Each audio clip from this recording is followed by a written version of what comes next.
IVF చికిత్సలో 25% భారీ discount, free doctor consultation, free ultrasound scan, logo launch, Andro max advanced male infertility centre ను కూడా ప్రారంభించారు. మంచిర్యాల జిల్లా చెన్నూరు నియోజకవర్గ వ్యాప్తంగా కొన్ని రోజులుగా కురుస్తున్న భారీ వర్షాలకు వాగులు ఉప్పొంగి ప్రవహిస్తున్నాయి.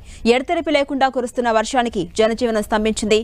భారీ వర్షాలకు కోటపల్లి మండలంలోని ఎదులబందం గ్రామంలో తుంతుంగా ప్రాజెక్టు ఉప్పొంగి ప్రవహిస్తోంది. వరద ప్రవాహానికి ప్రధాన రహదారి తెగిపోగా సుమారు 15 గ్రామాలకు రాకపోకలు నిలిచిపోయాయి. దీంతో ఆయా గ్రామాల ప్రజలు తీవ్ర ఇబ్బందులు పడుతున్నారు. కల్వర్టు మంజూరు కోసం ఎన్నిసార్లు ఉన్నతాధికారులను నాయకులను కలిసినా ఫలితం లేకుండా పోయిందని స్థానికులు వాపోతున్నారు. ఇకనైనా తమ ఇబ్బందులు గుర్తించి కల్వర్టును మంజూరు చేయాలంటూ ప్రజలంతా కోరుతున్నారు.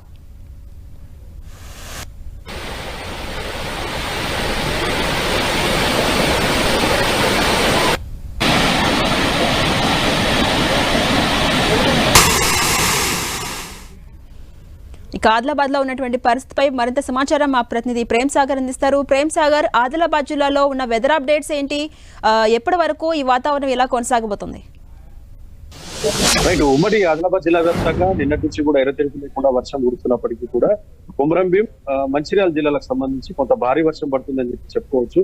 సో ఉదయం నుంచి కూడా కొంత జనజీవనం అస్తవ్యస్తంగా మారిన పరిస్థితి. తెల్లవారుజామున కాగజ్ నగర్ సంబంధించి కాగజ్ నగర్ లో చాలా కాలనీల్లో వరద నీరు అనేది ఇళ్లలోకి వచ్చి చేరింది. ప్రజలంతా కూడా తెల్లవారుజామున బాగా ఇబ్బంది పడ్డ పరిస్థితి ఉంది. దాంతో పాటు కోటపల్లి మండలానికి సంబంధించి ఈ తుంతుం ప్రాజెక్ట్ ఏదైతే ఉందో అది దాని కింద తూంబడడం వల్ల బ్రిడ్జి తెగిపోయింది. ఆ బ్రిడ్జి వల్ల దాదాపు 15 నుంచి 16 గ్రామాలకి రాకపోకలు నిలిచిపోయాయి. జనాలంతా కూడా చాలా ఇబ్బంది పడుతున్నారు. స్థానిక ఎమ్మెల్యే కూడా అక్కడికి పోయి ఆ బ్రిడ్జిలకు సంబంధించిన పనులను పరిశీలించిన పరిస్థితి మనం చూసాం. దాంతో పాటు కాగజ్ నగర్ సంబంధించి బురదగూడ సమీపంలో ఉన్న చెరువు తూంబడింది. ఆ తూంబ వల్ల వాటర్ అంతా కూడా కింద పంట పొలాల్లో చేరిన నేపథ్యంలో భారీగా ఉన్న చేపలు పెద్ద మొత్తంలో పంట పొలాల్లోకి చేరాయి.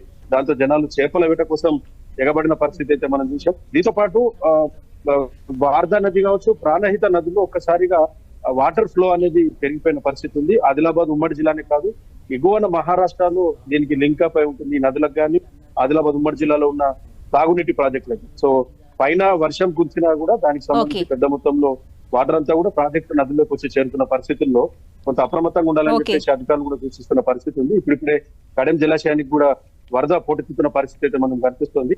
సో గత ఏడాది రిపీట్ కాకుండా ఈసారి అధికారులు కాస్త అప్రమత్తంగా ఉండాలని జనం కూడా కొద్దిగా రిక్వెస్ట్ చేస్తున్న పరిస్థితి అయితే కనిపిస్తుంది. సో ముందస్తు చర్యలో భాగంగా కొంత టోల్ ఫ్రీ నంబర్స్ కావచ్చు, మిగతా ఏర్పాట్లు చేయాలని మాత్రం ప్రజలు, లోతట్టు ప్రాంతాల ప్రజలు, ఏజెన్సీ సంబంధించిన ప్రాంతాల ప్రజలు విజ్ఞప్తి చేస్తున్నారు. Right, thank you Prem Sagar.